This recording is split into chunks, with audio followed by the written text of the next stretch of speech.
নমস্কাৰ ৰাইজসকল, স্বাগতম জনাইছোঁ মোৰ এটি অন্য ভিডিঅ'লৈ।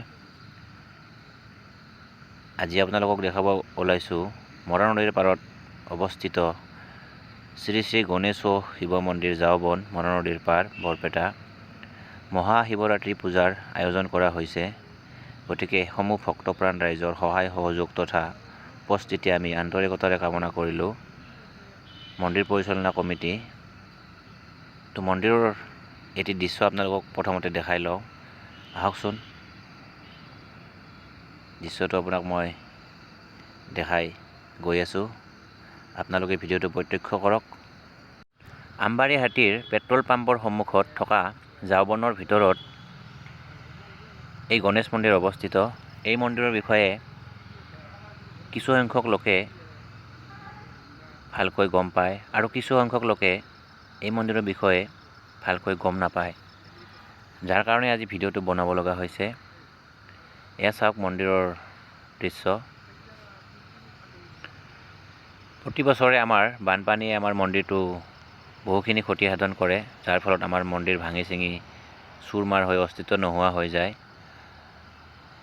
আৰু মহাশিৱৰাত্ৰি পূজাৰ ঠিক আগমুহূৰ্তত আমাৰ মন্দিৰ পৰিচালনা কমিটিৰ সকলো কৰ্মকৰ্তাই লগ হৈ আমি মন্দিৰটো নিৰ্মাণ কৰি উলিয়াওঁ। এই যে গছডাল দেখিছে, গছডালৰ জইনটোৰ ওপৰলৈকে পানী থাকে, তাৰ ফলত মন্দিৰটোৰ ভালেখিনি ক্ষতিগ্ৰস্ত হয়। গতিকে সমূহ ৰাইজক মই আমাৰ কমিটিৰ ফালৰ পৰা সহায়ৰ হাত আগবঢ়াইছোঁ। আপোনালোকৰ সহায় সহযোগত আমি বহুতখিনি উন্নতি কৰিব পাৰিছোঁ আৰু আগন্তুক দিনত এনেকৈ সহায় কৰি যাব বুলি আশা কৰিছোঁ।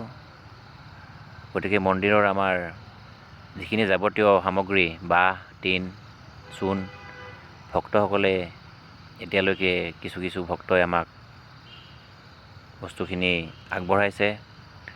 গতিকে আৰু বহু কিছু বস্তুৰ ইয়াতে দৰকাৰ।